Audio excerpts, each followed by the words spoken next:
સરકારમાંથી આવતું અનાજ સારું નથી હોતું? શું ગરીબોને વેચાતા અનાજની જાળવણી નથી થતી? શું ઉપરથી જ કટકી થતી આવે છે?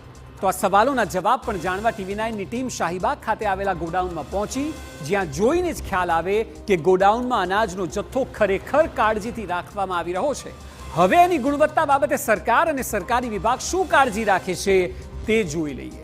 સરકારી ગોડાઉનમાં અનાજ પહોંચતા પહેલા ફેક્ટરીમાંથી આવતા અનાજનું લેબ ટેસ્ટિંગ કરવામાં આવે છે અને ત્યારબાદ ગુજરાતના અન્ન અને નાગરિક પુરવઠા વિભાગના ગોડાઉનમાં અનાજ પહોંચે છે, જે બાદ પણ તેનું લેબ ટેસ્ટિંગ થાય છે અને ત્યારબાદ જ અનાજનો જથ્થો નિયત માત્રા પ્રમાણે સસ્તા અનાજની વિતરણની દુકાનોમાં પહોંચે છે.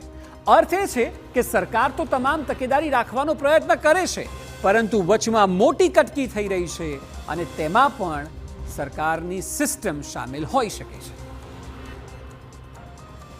સુધી પહોંચતું અનાજ લોકો સુધી ખરેખર કેવી રીતે પહોંચે છે અને કેવી રીતે આ અનાજનો રખરખાવ થાય છે, ત્યારે અત્યારે અમે છીએ અમદાવાદના આ નિગમના ગોડાઉનમાં, જ્યાં તમે જોઈ રહ્યા છો કે આ જે જથ્થો છે એ ખાંડનો જથ્થો છે, જે સસ્તા અનાજની દુકાનમાં, આપણે એને કહીએ છીએ રેશન કાર્ડની દુકાનમાં, આ જે જથ્થો છે એ જથ્થો લોકો સુધી પહોંચે છે.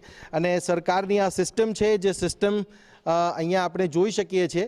અને આ આપ જોશો પણ અત્યારે Bardoli sugar Gujarat, white crystal can sugar, અને આ જે છે એ સ્ટેમ્પવાળા જે બોરી છે, એ બોરીમાં ખાંડ આપણને જે છે એ લોકોને જરૂર પડે એ પ્રમાણે ડિસ્ટ્રીબ્યુટ થતી હોય છે. એ અલગ અલગ ડિસ્ટ્રીબ્યુશન સેન્ટર ઉપરથી, એટલે કે સસ્તા અનાજની દુકાન પરથી જે લોકો આ વસ્તુઓ મેળવે છે, ત્યારે એમાં ખાસ કરીને આ જે સેમ્પલિંગ છે, સેમ્પલિંગ પ્લસ અહીંયા આપ જોશો તો નીચે પણ આ વસ્તુ જે છે એ અહીંયાથી ડિસ્ટ્રીબ્યુટ થાય છે. અને આ જે ક્વોલિટી છે એ ક્વોલિટી એવું કહેવામાં આવી રહ્યું છે કે હવે હમણાં લેટેસ્ટ આવી છે, એટલે હવે જે ચોખા લોકો લે છે એ આ ક્વોલિટીના હવેથી મળવાના શરૂ થશે. અને આ જે તુવેર દાળ છે એ તુવેર દાળ પણ તમે જોઈ રહ્યા છો અહીંયા, આ તેલવાળી દાળ છે જે ડિસ્ટ્રીબ્યુટ કરવામાં આવે છે. અને સાથે જ સાથે આ ઘઉં છે. રજનીભાઈ આપણી સાથે છે. રજનીભાઈ, આ જે મટીરિયલ અહીંયા છે, અનાજ છે જે છે એ કઈ કઈ વસ્તુ છે અને આ શું છે ઉપર?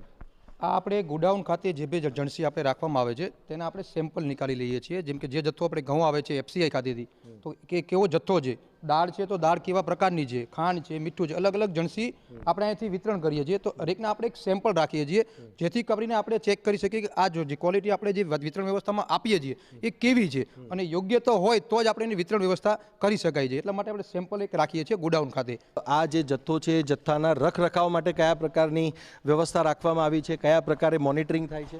જેમ કે આપણે જથ્થો ઉતરે છે તો તમામને ડેનેજ પાથરીને જ ઉતારવો, આપણે એક પ્રકારનું એક પદ્ધતિ બહાર દાખલ કરેલી છે, જેથી ભેજ અને તમામ પ્રકારથી આપણે બચાવ કરી શકીએ.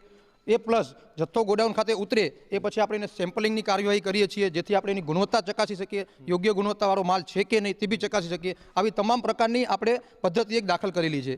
અચ્છા, જ્યારે અહીંયા સુધી માલ પહોંચે છે ત્યારે એની પહેલાંની જે આખી પ્રોસેસ છે, જેમ કે ફેક્ટરીમાંથી આવવું, એ આખી પ્રોસેસ શું છે એ ટૂંકમાં જરા સમજાવજો. જેમ કે આપણે ચણા આપણે ખરીદીએ છીએ, ચણા ગોડાઉન ખાતે આવે છે. ચણા ગોડાઉન ખાતે આવતા પહેલાં મિલ ખાતે FRLના પ્રતિનિધિઓ દ્વારા, ફૂડ રિસર્ચ લેબોરેટરી જે આપણે ગાંધીનગર ખાતે કાર્યરત છે, એમના પ્રતિનિધિઓ દ્વારા ત્યાં જઈને એનું સેમ્પલિંગ કરવામાં આવે છે. ચણાનો સેમ્પલ જથ્થો પાસ થયા પછી ત્યાંથી વિતરણ વ્યવસ્થા માટે ગોડાઉન ખાતે મોકલવામાં આવે છે. ગોડાઉન ખાતે જથ્થો અનલોડ થયા પછી ગોડાઉન મેનેજર, નાયબ મામલતદારશ્રી, સિટી કચેરી કોઈ કચેરીના કોઈ પ્રતિનિધિ દ્વારા અને મિલરના પ્રતિનિધિ દ્વારા હાજર રહી 4ની એક કમિટી બનાવેલી છે, એનું સેમ્પલિંગ કરી એને ફરી વખત ક્રોસ વેરિફિકેશન માટે આપણે FRL ખાતે મોકલીએ છીએ. FRL ખાતે પાસ થયાના રિઝલ્ટ બાદ જ આપણે આ જથ્થો વિતરણ વ્યવસ્થામાં, જાહેર વિતરણ વ્યવસ્થામાં આપીએ છીએ. આ આખી સિસ્ટમ છે, જે સિસ્ટમ કામ કરે છે, આ જે નિગમનું ગોડાઉન છે એ ગોડાઉન થકી લોકો સુધી, એટલે કે FPS જે છે ત્યાં સુધી આ પહોંચે છે. અને એ પહોંચ્યા પછી જે જરૂરિયાતમંદ લોકો છે, જે કાર્ડ હોલ્ડર્સ છે, એમના સુધી આ અનાજ પહોંચતું હોય છે. ખૂબ કાળજી પણ રાખવામાં આવતી હોય છે અને એ સાથે જ સાથે એ પણ જે છે એ કરવામાં આવતું હોય છે કે લોકો સુધી પૂરતો જથ્થો પહોંચે. કેમેરામેન તૌસીફ મલિક સાથે સચિન પાટીલ, TV9 અમદાવાદ.